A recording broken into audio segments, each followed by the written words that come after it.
So we'll start with new chapter today, that is semiconductor devices. Semiconductor devices. But before we start this, ये chapter start करने से पहले we will go into details of semiconductors, basics of semiconductors जो आपने 11th में किया है.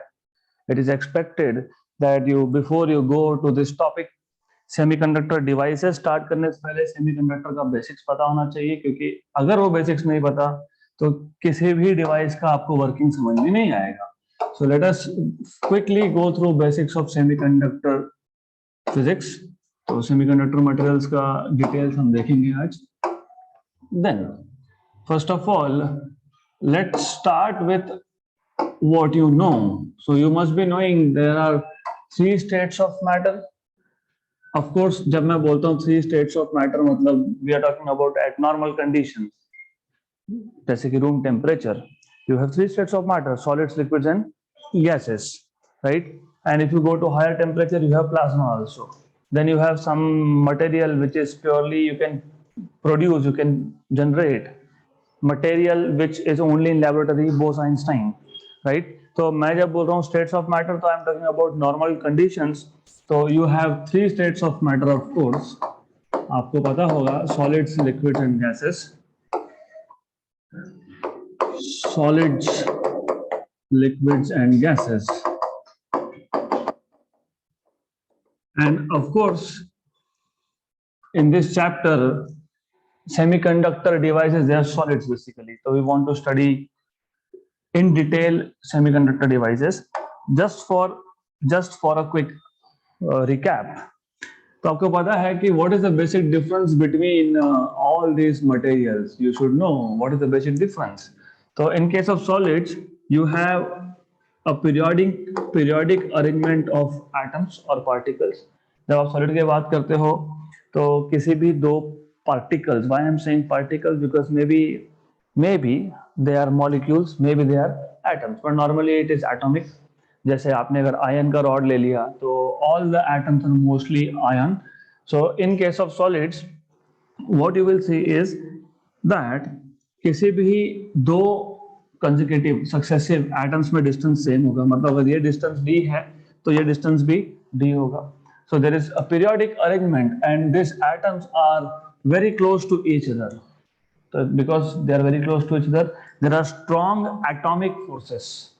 So in atoms में force is strong, and because of the strong atomic forces, these materials have definite shape and size, right? In case of liquids, as you remember, liquids में क्या होता है कि first of all, molecules of the liquid are not very close to each other. Liquid molecules, they are at larger distances compared to solids. तो यहाँ पे जो interatomic या इंटर मॉलिक्यूलर डिस्टेंस होता है, it is more, hence the forces are weak. तो it has definite size but not definite shape. In case of gases, intermolecular distances are so high, there is no definite shape, no definite size. So of course, as I told you, our focus is on solids in this chapter because semiconductors are type of solids. So now if you see, solids can further be divided into three types. So जो solid है, it can be further be divided into three types. और आपको पता है तीनों ही cases में, तीनों ही states of matter में, फॉर एग्जांपल लिक्विड्स होंगे या सॉलिड्स होंगे या गैसेस होंगे, अगर आपको इनका प्रॉपर्टीज इन डिटेल स्टडी करना है, so there are certain parameters. For example gases में what you do in case of gases, in gases you change, there are three parameters: pressure, volume, temperature. तो आप क्या करोगे, एक को कांस्टेंट रखोगे, फॉर एग्जांपल टेम्परेचर को कांस्टेंट रख दिया, प्रेशर चेंज किया, and you check how volume is changing, and that is called as Boyle's law. Then you have Charles law, you have Gay-Lussac's law. Similarly, जब liquids की बात होती है, अगर आपको liquids की properties check करनी है, if you want to see properties of liquids, in that case you may vary pressure, right? So there are certain parameters through which you can study liquids in detail. And solids में what you do is you pass current through solids अब solids में दो types आते हैं, एक होता है thermal properties और एक होता है इलेक्ट्रिकल प्रॉपर्टीज. तो we will be focusing on electrical properties here. तो when you pass current through a solid, अगर करंट, वो सॉलिड अगर करंट को कंडक्ट करता है तो they are called as good conductors. अगर नहीं करता है तो that those are called as insulators. Right. तो बेसिक डिफरेंस यही है that good conductors conduct electricity and bad conductors मतलब insulator they do not conduct electricity. Or there is some material which is in between these two जो lower temperature पे conduct नहीं करेगा, मतलब low temperature पे it will behave as insulator and at high temperature it will behave as good conductor. Those are called as semiconductors. So in short you can tell अभी तक आप क्या करते थे, कंडक्टर्स का अगर आपको डिटेल स्टडी करना है तो कंडक्टर्स के रिलेटेड पैरामीटर कौन कौन से होते हैं, रेजिस्टिविटी और कंडक्टिविटी. तो यहाँ पे रेजिस्टिविटी होती है low, you know, in conductors, because conductor क्या करेगा, करंट को कंडक्ट करेगा, तो रेजिस्टिविटी क्या होगा इसका, लो, और कंडक्टिविटी क्या होगा, हाई. और इंसुलेटर में उल्टा होता है, resistivity is high and conductivity is low. और in this case it is intermediate. Semiconductor में conductivity of semiconductor is between insulator and conductors, right? So we will focus on semiconductors in detail, of course, but again you should know कि why only conductors, मतलब why only metals are good conductors of electricity as well as heat.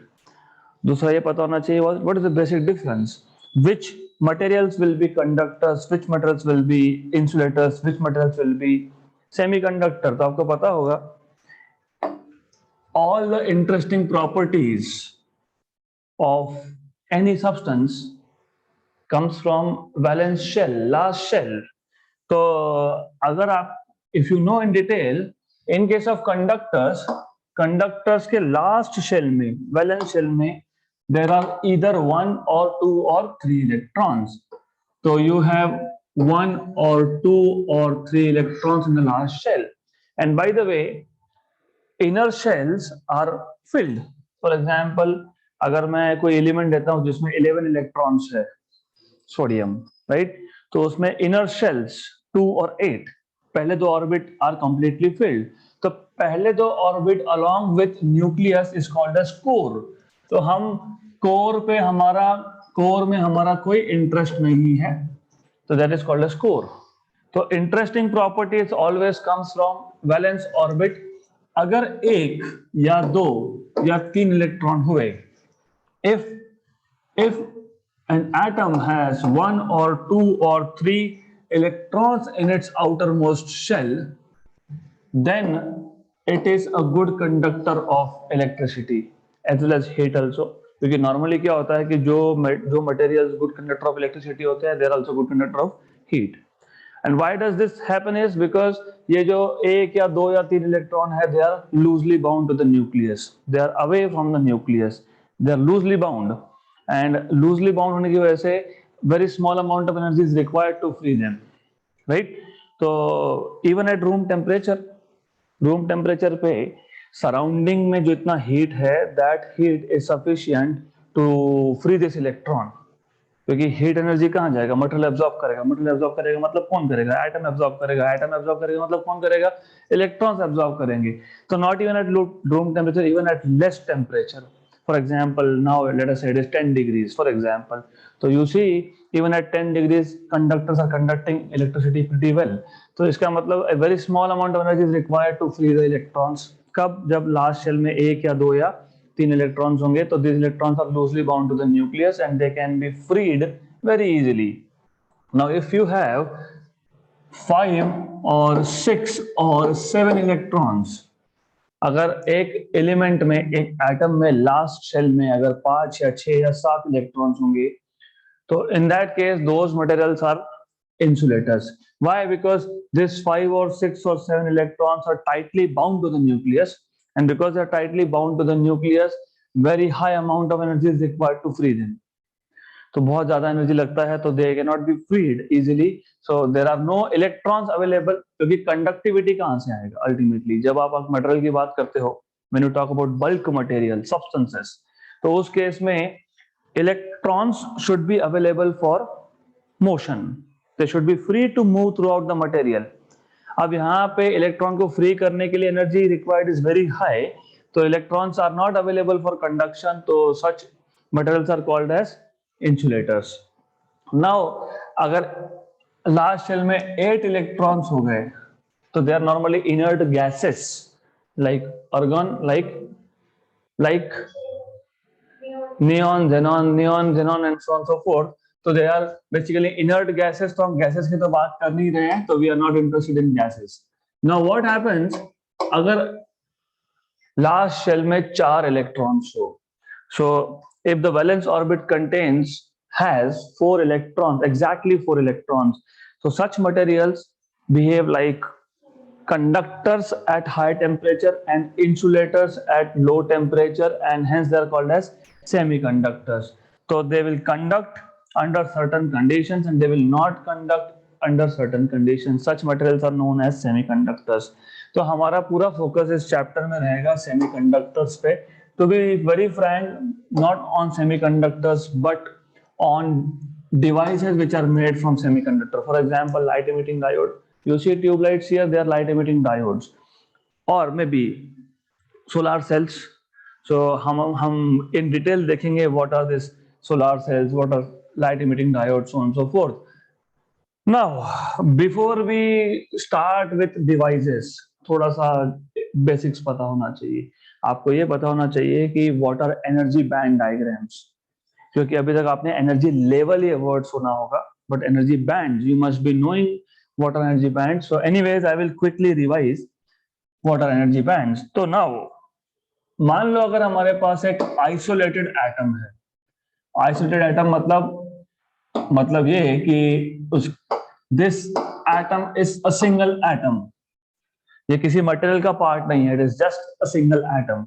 There is no other atom nearby, single atom है.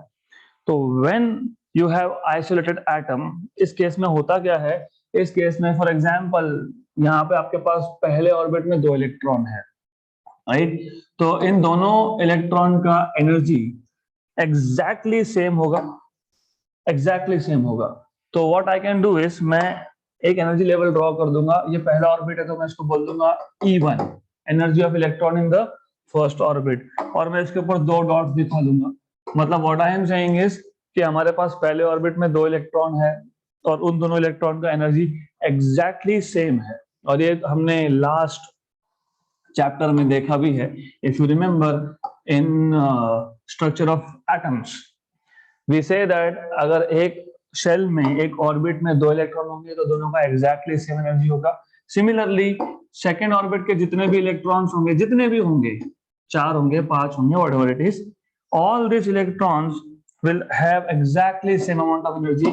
तो आप क्या कर सकते हो, आप एक दूसरा एनर्जी लेवल ड्रॉ कर सकते हो और उस एनर्जी लेवल में 5 इलेक्ट्रॉन दिखा सकते हो, which will basically indicate that all these 5 electrons have exactly the same energy.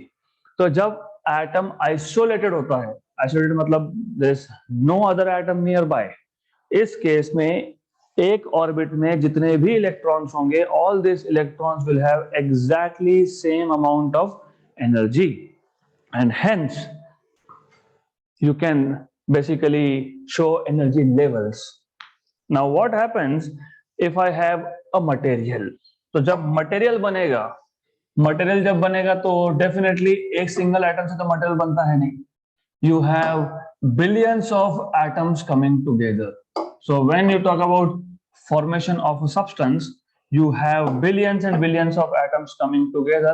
Or then what happens is, तो जब आपके पास एक मटेरियल बनेगा, तो I am just showing few atoms here just for you to get a rough idea about what I am saying. तो जब एक material बनेगा तो एक मटेरियल में you have billions of atoms, और जब हम एटम्स की बात करते हैं तो एटम्स में इलेक्ट्रॉन्स भी है. तो नाउ व्हाट हैपेंस इज, अब these atoms are no more isolated. ये आइसोलेटेड नहीं है, यहाँ पे बहुत सारे दूसरे एटम्स भी है सराउंडिंग. तो होता क्या है, देखो इफ आई टेक, अच्छे से समझ लेना इस चीज को, हर एक एटम सेम टाइप का है, सेम टाइप का मतलब सेम एलिमेंट का है। मान लो silicon, why silicon, I'll tell you later. Silicon is a semiconductor, that's why I'm talking about silicon here. Just for an example, you see जितने भी atoms है ये सेम टाइप के हैं, और हर एक एटम में यहाँ पे पहले ऑर्बिट में दो दो इलेक्ट्रॉन है। अगर मैं एक इस पर्टिकुलर इलेक्ट्रॉन की बात करूं जिसको मैंने नंबर 1 बोला है, this is an electron from the first orbit. अब ये जो पहला ऑर्बिट का इलेक्ट्रॉन है, इसका चार्ज सराउंडिंग अलग है। चार्ज सराउंडिंग अलग मतलब, फॉर एग्जाम्पल आप लोग यहाँ क्लास में बैठे हो, imagine all of you are being like a electron of 12th standard, मतलब first orbit example, second orbit doesn't matter, 11th is first orbit or 12th second orbit, doesn't matter. तो for each of you, for this guy sitting here, उसके लिए charge का surrounding अलग है, मतलब उसके लिए एक इलेक्ट्रॉन पास में है, दूसरा इलेक्ट्रॉन बहुत दूर है, then nucleus is somewhere else. तो इस पे जो फोर्स लगेगा, that force is different than other first orbit electrons, क्योंकि ये भी फर्स्ट ऑर्बिट इलेक्ट्रॉन है, इसका चार्ज सराउंडिंग अलग है। वैसे इसको शील्डिंग इफेक्ट भी बोलते हैं। So each first orbit electron, मैं अभी तक सेकेंड ऑर्बिट पे नहीं गया, मैं अभी तक पहले ऑर्बिट की ही बात कर रहा हूं। Each first orbit electron will have a different surrounding of charges. तो आपको पता है कि एनर्जी डिसाइड कौन करता है? फोर्स। एनर्जी, इलेक्ट्रॉन का एनर्जी एक लेवल में कितना होगा, it is decided by force. अगर याद नहीं है तो याद करो, structure of atoms and nuclei इस चैप्टर में हमने जब बोहर मॉडल देखा था तो हमने क्या बोला था? First postulate, centripetal force is provided by electrostatic force of attraction. तो फोर्स डिसाइड्स बेसिकली। इसका और एक स्टेप आगे जाओगे तो जब आप एनर्जी फाइंड कर रहे थे, what did you say? Total energy is potential energy plus kinetic, and you said कि potential energy is because this moving electron is in the field of nucleus.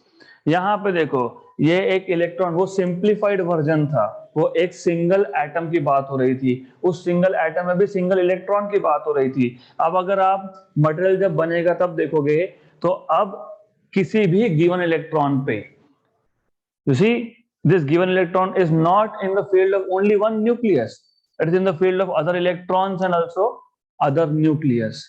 और क्योंकि चार्ज का सराउंडिंग अलग है, मतलब एक गिवन इलेक्ट्रॉन के लिए बाकी चार्जेस अलग अलग डिस्टेंस पे है, तो आपको पता है distance decides what is the force.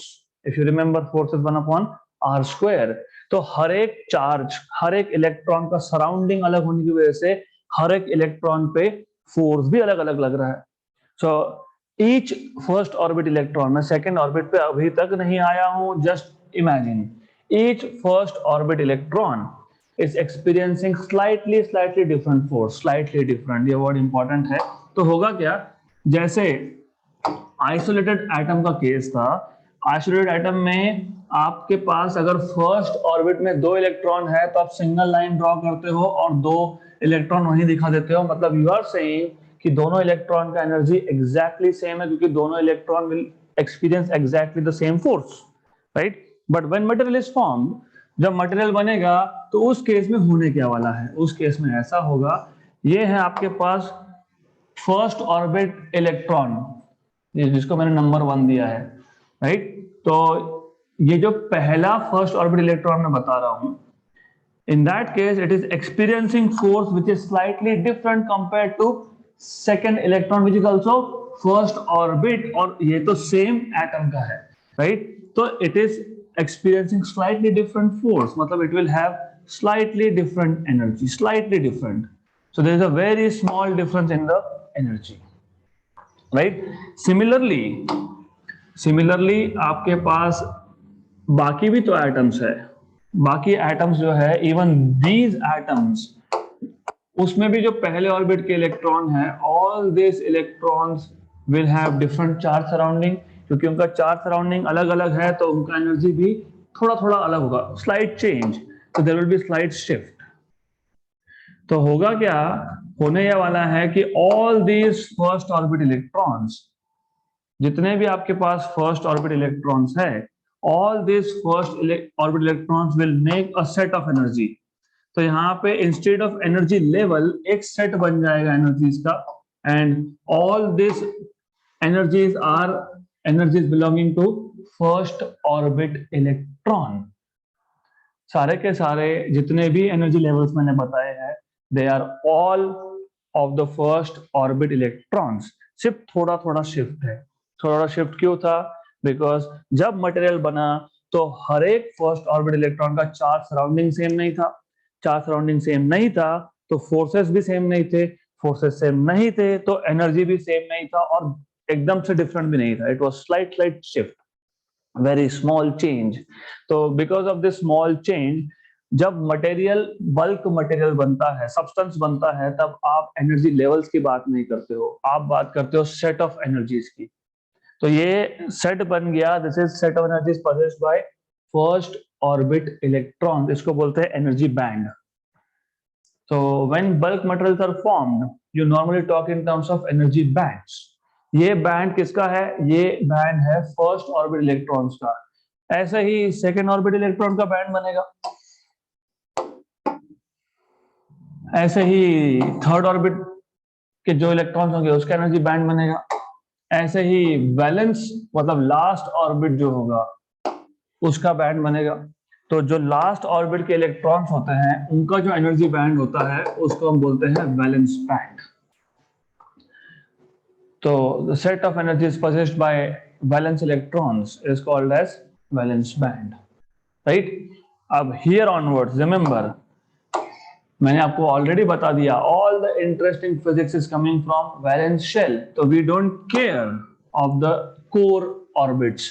core मतलब जो filled orbits है, we are not interested, क्योंकि हमको कंडक्टिविटी कहां से मिलने वाला है? वैलेंस से। तो we are talking about valence band here.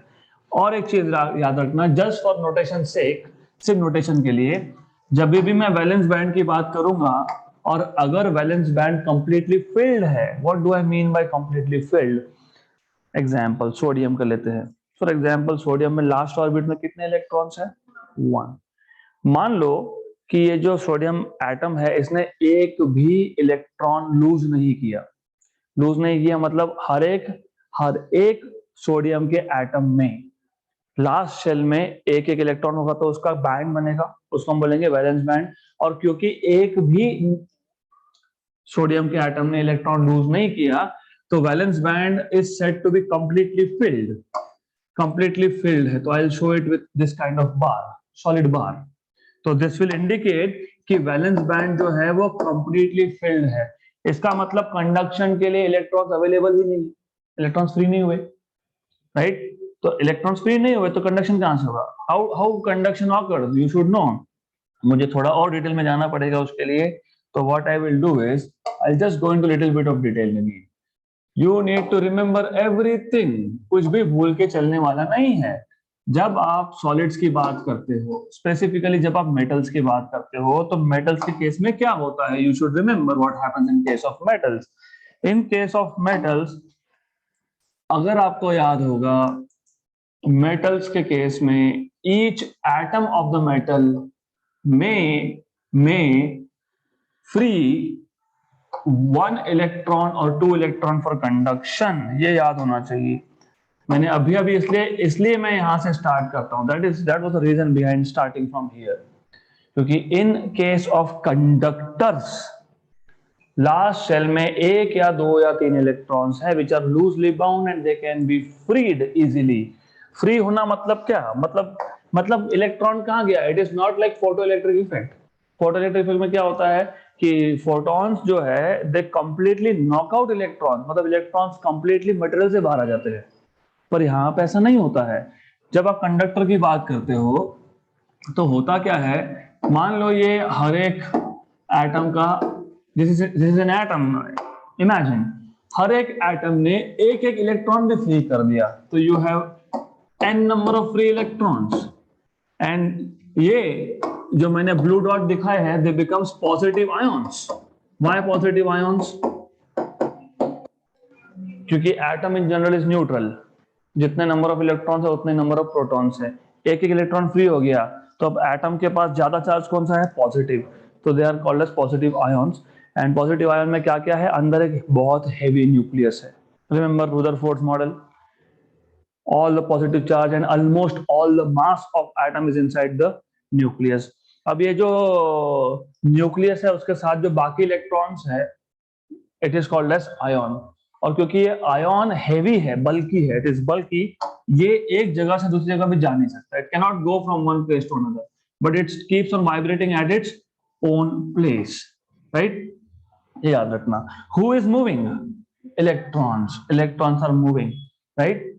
एक चीज याद रखो, अगर अगर इलेक्ट्रॉन फ्री हुए ही नहीं, इमेजिन कि इलेक्ट्रॉन फ्री नहीं हुए, अगर इलेक्ट्रॉन फ्री नहीं हुए तो there are no electrons available for conduction. जैसे यहाँ पे हर एक लेवल के, हर एक ऑर्बिट के इलेक्ट्रॉन्स ने एक बैंड बनाया था, राइट, वैसे जब इलेक्ट्रॉन फ्री होगा, रिमेंबर मैं बार बार एक चीज रिपीट कर रहा हूं, this is very very important.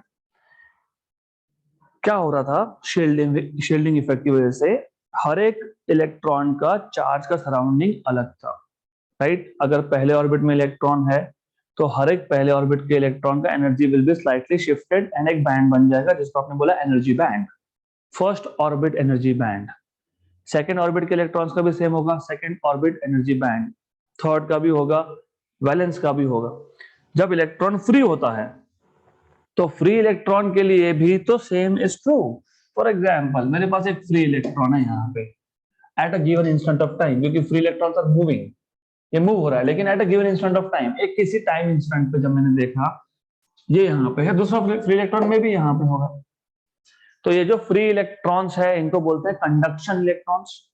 क्यों, क्योंकि दे कंडक्ट करंट, तो they are responsible for conduction, इसलिए इसको बोलते हैं कंडक्शन इलेक्ट्रॉन।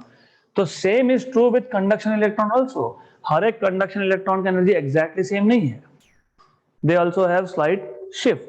तो एक बैंड बनता है because of this free electron, उसको बोलते हो conduction band.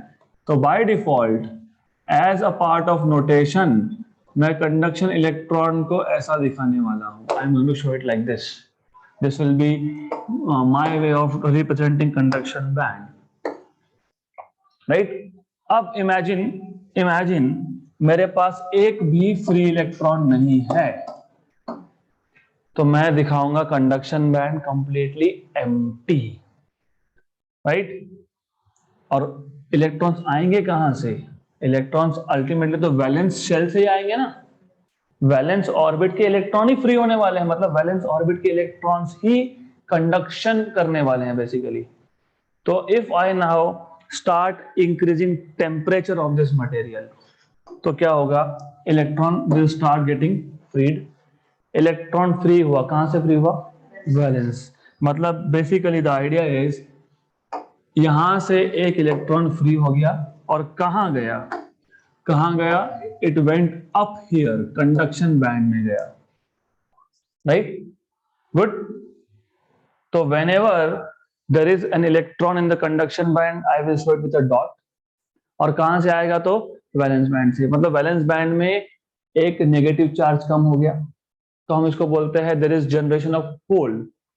So hole means lack of negative charge, क्योंकि लैक ऑफ नेगेटिव चार्ज है तो हम इसको बोलते हैं पॉजिटिव होगा। So hole is treated as positive, right. This is something you need to understand. अब इसके डिटेल्स हम बाद में देखने ही वाले हैं, but for the time being we are going to see this in details in a while. But अब तक, for example, before we talk about before we talk about band structure in detail, यहां पे जैसे हमने solids के तीन category किए थे, conductor, semiconductor and insulator, based on the values of conductivity and resistivity. हम बोलते हैं कंडक्टिविटी की वैल्यू लो, सॉरी हाई, और कंडक्टिविटी की वैल्यू हाई और रेजिस्टिविटी की वैल्यू लो, तो materials are good conductors. If other way around, resistivity is high and conductivity is low, then they are insulators. If the value of both conductivity and resistivity are in between conductor and insulator, then they are called as semiconductor. अब we will start talking in terms of conduction band and valence band. You see, यहाँ पे जो valence band का top है और जो conduction band का bottom है, इसमें जो एनर्जी का डिफरेंस है, इसको हम बोलते हैं एनर्जी गैप या फिर band gap. This is called as either band gap और energy gap. So this is called as band gap or energy gap or forbidden energy gap. Why forbidden? क्योंकि जैसे आपको याद होगा, आपको बोहर्स postulate याद होगा, only certain orbits are allowed in which angular momentum of electron is integral multiple of h upon 2 pi. तो valence orbit, उसके बाद के orbits, because they are empty anyways, but हम यहाँ पे एक्साइटेशन की बात नहीं कर रहे हैं, मतलब वैलेंस के बाद हम डायरेक्टली बात करेंगे फ्री इलेक्ट्रॉन्स की. तो वैलेंस ऑर्बिट के बाद के जो सारे ऑर्बिट्स है वो फ्री है, खाली है, एम्प्टी है, और वहां पे बेसिकली इलेक्ट्रॉन जा भी नहीं सकते. तो इलेक्ट्रॉन्स वैलेंस बैंड से सीधा क्या होगा, फ्री होगा. तो यहाँ पे एक गैप है where you will never find an electron. Practically speaking यहाँ पे कोई इलेक्ट्रॉन नहीं हो सकता. पता है ना, पहले फर्स्ट ऑर्बिट और सेकंड ऑर्बिट के बीच में इलेक्ट्रॉन होता है क्या? नहीं. सेकंड और थर्ड के बीच में होता है क्या? नहीं. थर्ड और फोर्थ के बीच में होता है? नहीं. तो वैलेंस और उसके हायर लेवल में और ऑर्बिट में इलेक्ट्रॉन होगा क्या? नहीं. राइट. और वैसे भी इस केस में हो रहा है आयोनाइजेशन, नॉट एक्साइटेशन. इस केस में electrons are becoming completely free from atom. मैं बार बार बता रहा हूं, not from the material. Material से फ्री होना मतलब काइंड ऑफ फोटोइलेक्ट्रिक इफेक्ट था वो. Electrons completely leave the material, they come out from the material. Here electrons are getting freed only from their respective atoms. Right. तो ये जो एक gap है which is called as energy gap और band gap और forbidden gap, practically speaking यहाँ पे कोई भी इलेक्ट्रॉन नहीं हो सकता, क्योंकि यहाँ पे एनर्जी लेवल जो है they do not comply with Bohr's atom, Bohr's postulate. Good. You need to know practically. Theoretically हो सकता है, हम देखेंगे बाद में. फिलहाल इसको समझ लो इतना. अब हमें कंडक्टर, सेमीकंडक्टर और इंसुलेटर को इन टर्म्स ऑफ बैंड गैप समझाना है. तो इन टर्म्स ऑफ बैंड गैप होता क्या है? इन केस ऑफ कंडक्टर्स, ये जो वैलेंस बैंड है और जो आपके पास कंडक्शन बैंड है, सो दिस कंडक्शन बैंड और and valence band they basically overlap. Overlap होना मतलब you understand, conduction band is a band made of free electrons, conduction electrons, and in this case what you have is overlap. Overlap होना मतलब at any temperature not less than 0 degree. नहीं तो आप बोल दोगे at any temperature मतलब 0 degree से कम पे भी. No, not less than 0 degree, but at any temperature above 0 degree Celsius. 0 degree Celsius के ऊपर का कोई भी टेम्परेचर अगर है तो definitely there are some holes here and there are some electrons. कहां पे? Conduction band. और ऊपर से कंडक्शन बैंड और वैलेंस बैंड का ओवरलैप है यहाँ पे. तो in case of conductors at any temperature higher than 0 degree Celsius you always have some free electrons. तो you understand, always have some free electron मतलब कंडक्टिविटी शुड बी हाई, क्योंकि there are free electrons available for conducting current. तो क्या होता है in terms of band structure, you will always see this. For good conductors there is overlap of valence band and conduction band. और conduction देखो, मैंने आपको अभी बताया, I just told you one thing and you should know, material conduct कब करेगा? Material conduct तब करेगा जब या तो कंडक्शन बैंड में इलेक्ट्रॉन हो या फिर आप वैलेंस बैंड से कंडक्शन बैंड में इलेक्ट्रॉन को प्रमोट कर सकते हो. राइट. तो if you can take electron, मतलब बेसिकली इसका मतलब ये कि आप जो वैलेंस ऑर्बिट का इलेक्ट्रॉन है उसको फ्री कर सकते हो। वैलेंस ऑर्बिट को फ्री अगर करना है, coming back again here, you are getting lost here and there. ध्यान दो यहाँ पे, कंडक्टर के केस में लास्ट शेल में कितने इलेक्ट्रॉन्स थे, 1 या 2 या 3। Can you free them easily? Yes. Why? Because they are loosely bound. Correct, fine. Free होना मतलब कहां जाना? कंडक्शन बैंड में जाना, राइट right? तो जैसे आप बोलते हो because there are 1 or 2 or 3 electrons are loosely bound with the nucleus, they can freed easily, hence such materials are good conductors of electricity. Insulators may you say that there are 5 or 6 or 7 electrons in the last orbit. They are so tightly bound that they require very high amount of energy free होने के लिए, hence there are no free electrons. So now to explain conductivity, conductors and insulator in terms of band diagram, in terms of band diagram अगर आपको समझाना है तो what you need to say is this, वो materials good conductor होंगे जिसमें valence band और conduction band they will overlap. इसका मतलब क्या? इसका मतलब ये कि यहाँ पे the amount of energy required, the amount of energy required to free what? Electron is very less. Okay, basically at any temperature higher than 0 you will always find some electrons in the conduction band. In case of insulators, let us talk about insulators now. insulator के case में होता क्या है? in case of insulator what you will see is, in case of insulators ये जो band gap है ये बहुत ज्यादा होता है।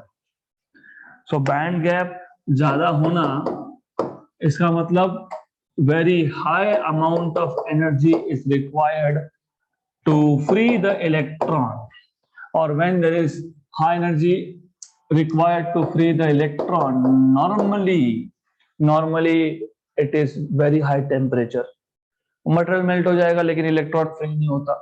इलेक्ट्रॉन फ्री नहीं होता, कहां से फ्री नहीं होता? वैलेंस शेल से फ्री नहीं होता। वैलेंस शेल से फ्री नहीं होता मतलब वैलेंस इलेक्ट्रॉन कभी कंडक्शन इलेक्ट्रॉन बनता नहीं। इसका मतलब वैलेंस बैंड से कभी कंडक्शन बैंड में इलेक्ट्रॉन जाता नहीं। तो इसका मतलब यहाँ पे कंडक्शन होगा क्या? नहीं होगा। तो you should no for the case of metals, conductors, there's overlap of valence band, conduction band. For insulators, bad conductors, band gap is very high. कितना high? तो band gap is between 3 electron volt to 15 electron volt. तो इतना high band gap होता है और ये in terms of electron volt ही measure होता है, it's not measure in terms of joule. तो इन केस ऑफ इंसुलेटर्स मतलब bad conductors, the band gap is so huge that you can not promote electrons from valence band to conduction band. Effectively speaking, valence band किसने बनाया था? Valence shell के electrons ने बनाया था। मतलब बोलना ये वही चाह रहा है कि वैलेंस शेल के इलेक्ट्रॉन फ्री नहीं होने वाले। सिर्फ यहाँ पे सिंगल एटम की बात नहीं होती, यहाँ पे ओवरऑल मटेरियल की बात होती है। ओवरऑल मटेरियल की जब बात करते हो तो आप वैलेंस ऑर्बिट नहीं वर्ड यूज नहीं करते, आप वैलेंस बैंड ये वर्ड यूज करते हो। क्योंकि हमें क्या पता, मेरे पास एक मटेरियल में 1 मिलियन एटम्स है, मुझे क्या पता कि 1 मिलियन में से 10th नंबर एटम से इलेक्ट्रॉन आए? We don't know. Can you say for sure अरे हमारे पास 1 बिलियन एटम्स थे, उसका वो 10th नंबर इलेक्ट्रॉन था, मैंने मार्किंग करके रखा था, वहां से इलेक्ट्रॉन फ्री हुआ? You can not say that. तो हम बोलते हैं कि अरे इलेक्ट्रॉन फ्री हुआ तो कहीं से तो आया होगा, मतलब वैलेंस बैंड से कंडक्शन बैंड में गया होगा। दिस इज व्हाट यू से नॉर्मली, फाइन। तो you see the difference now, वही चीज है, इज द सेम थिंग, सिर्फ बोलने का तरीका अलग है। यहाँ पे आप बोलते हो रेजिस्टिविटी हाई है, क्यों हाई है? इलेक्ट्रॉन्स ही नहीं है कंडक्शन के लिए। क्यों नहीं है? क्योंकि यहाँ पे इलेक्ट्रॉन्स आर टाइटली बाउंड, मतलब कंडक्शन इलेक्ट्रॉन्स थे नहीं। तो वही तो हम बता रहे हैं कि बैंड गैप ज्यादा है, इलेक्ट्रॉन को फ्री करना पॉसिबल नहीं है। That is why you don't have conduction here. What happens in case of semiconductor? This is where semiconductor starts now. In case of semiconductor, जब आप semiconductor की बात करोगे, in that case semiconductor का जो band gap होता है, it is precisely in between conductor and insulator. तो यहाँ पे बैंड गैप जो है वो मॉडरेट है, कम है. It is energy band gap is less than 3 electron volt, of course greater than 0, क्योंकि इक्वल टू 0 हो गया मतलब it's overlap, right. It is less than 3 electron volt, मतलब at higher temperature you can actually promote electrons from valence band, मतलब you can make electrons free. आप valence shell के electron को free कर सकते हो at temperature greater than 0 degree Celsius. तो now you should know that solids में जब आप कैटेगरी कर रहे थे, you were categorizing in terms of conductivity and resistivity. Now you can categorize them in terms of band gap. So what you can say is, आप इसको ऐसा categorise कर सकते हो. What you can do here is category कर लेंगे हम लोग इसकी. तो solids, of course, as you know now, are conductors, semiconductors, and insulators.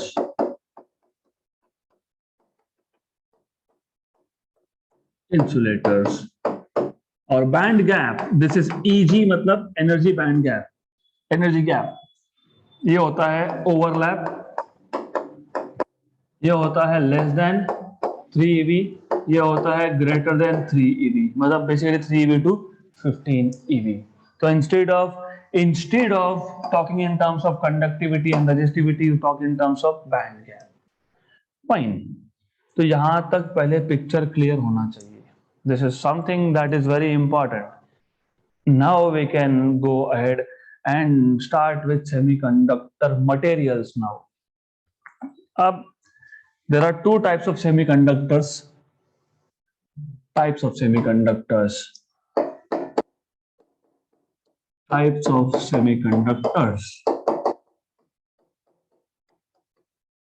इसमें पहला होता है इंट्रिंसिक सेमीकंडक्टर. इंट्रिंसिक मतलब प्योर सेमीकंडक्टर. प्योर सेमीकंडक्टर मतलब जो भी मैं मटेरियल बनाऊंगा, it will have only one type of atoms. और आपको पता है the most famous is silicon और जर्मेनियम. तो होता क्या है, अब जो मैं यहाँ पे एक स्ट्रक्चर ड्रॉ करने वाला हूँ उसको बोलते हैं क्रिस्टल स्ट्रक्चर ऑफ सेमीकंडक्टर, या फिर सिलिकॉन क्रिस्टल भी बोल सकते हो कि मैं सिलिकॉन की बात करूंगा. तो you should know what happens in case of silicon. In case of silicon, as you know, silicon is a type. कौन सा टाइप? जिसमें लास्ट शेल में कितने हैं? 4 इलेक्ट्रॉन्स. So silicon में basically you have 4 electrons. So let me first draw this diagram. थोड़ा मुझे diagram draw करने दो, then I will tell you कि what I am trying to do, what I am trying to show. थोड़ा let me just complete this drawing thing. Good. Exactly, you will understand this in a better way by knowing how atoms are arranged. एक बार वो समझ में आ गया, then there is no trouble understanding working of semiconductors. Fine. Good. All good. Yeah.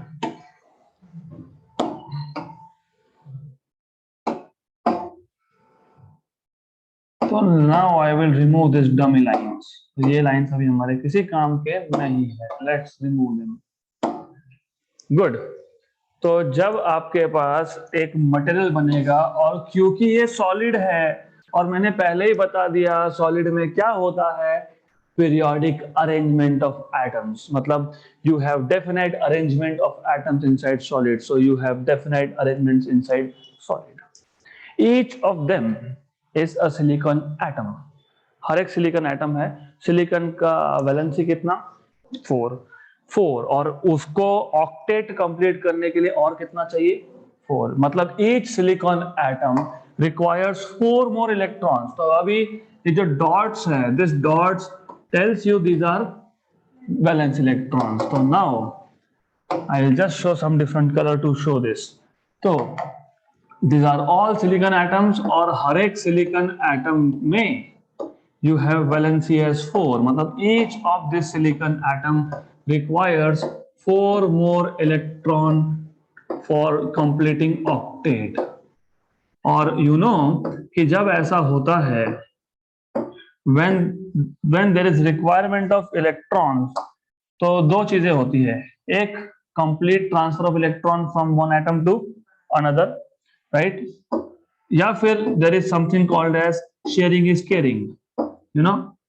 तो क्या होता है, और यहाँ पे importantly क्योंकि ये solid है, तो solid में basically why it is so important, क्योंकि solid में you have a definite band structure. इसमें atoms का arrangement बहुत exact होता है, so you have periodic arrangements. तो क्या होगा कि हर एक silicon atom अपने नेबर के साथ एक एक इलेक्ट्रॉन शेयर कर लेगा. तो there is formation of covalent bond. जैसे ये सिलिकॉन एटम है, उसने अपने चार नेबर के साथ चार इलेक्ट्रॉन शेयर कर लिए, तो उसका ऑक्टेट कंप्लीट हो गया, राइट? तो ऐसा हर एक सिलिकॉन एटम अपने अपने नेबर के साथ, अपने अपने नियरेस्ट नेबर के साथ इलेक्ट्रॉन्स को शेयर करेगा और हर एक सिलिकॉन एटम का ऑक्टेट कंप्लीट हो जाएगा. So this is called as crystal structure of silicon.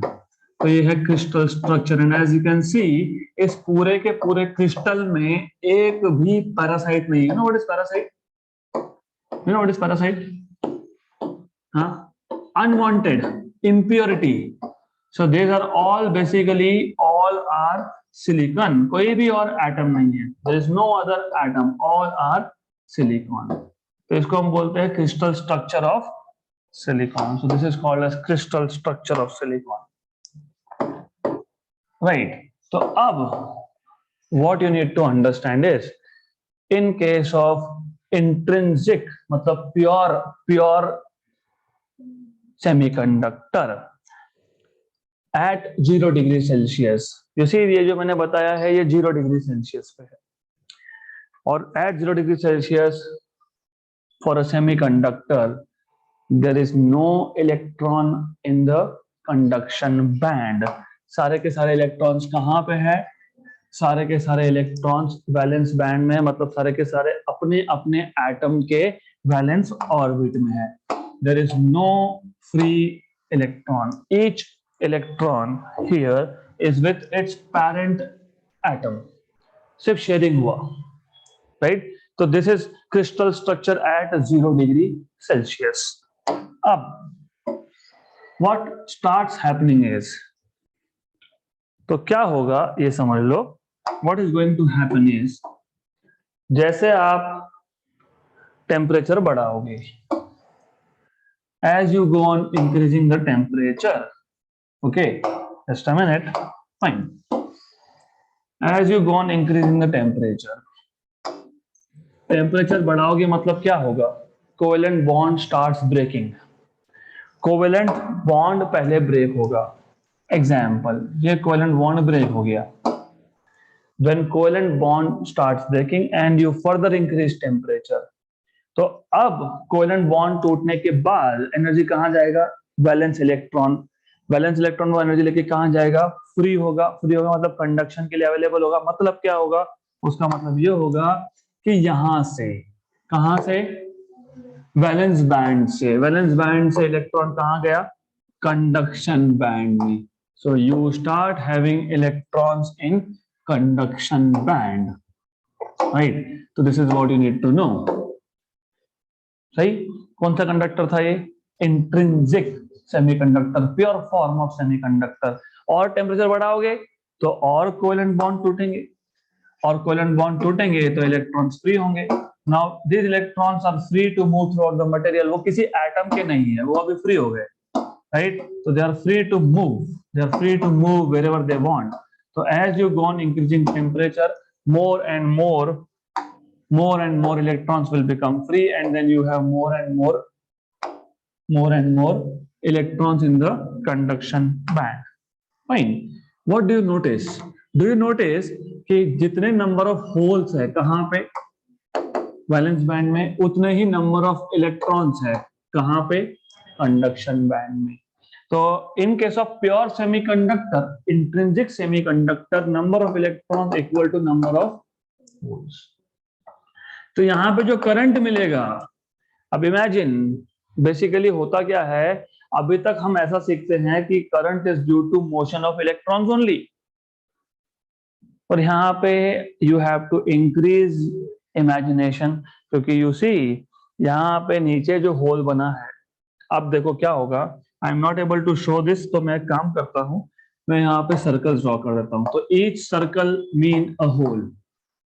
तो आप अभी होगा क्या, होता क्या है कि जो फ्री इलेक्ट्रॉन होते हैं, कंडक्शन इलेक्ट्रॉन, ये क्या करते हैं, ये होल टू होल मूव होते हैं. They are moving from one hole to another hole, क्योंकि जगह तो चाहिए ना जाने के लिए, कहाँ जाएंगे. You understand. इलेक्ट्रॉन फ्री हुआ, कहां से फ्री हुआ, एटम से फ्री हुआ. तो जहां से फ्री हुआ वहां पे क्या जनरेट हो गया, लैक ऑफ इलेक्ट्रॉन, मतलब होल. तो ये जो फ्री इलेक्ट्रॉन है वो मूव कैसे होगा, it is moving from one hole to another hole, right. तो it is going from left to right. Very good. आप इसका उल्टा भी सोच सकते हो. You can also think, you can also imagine that instead of electrons being moving here and there, holes are moving from one electron to another electron. मतलब यहाँ पे जो conduction है, जो current है, it is due to both electron and holes, right. तो intrinsic में आपको conductivity कहाँ से मिला, because of holes as well as electrons. So impure मतलब extrinsic we will discuss in the next session.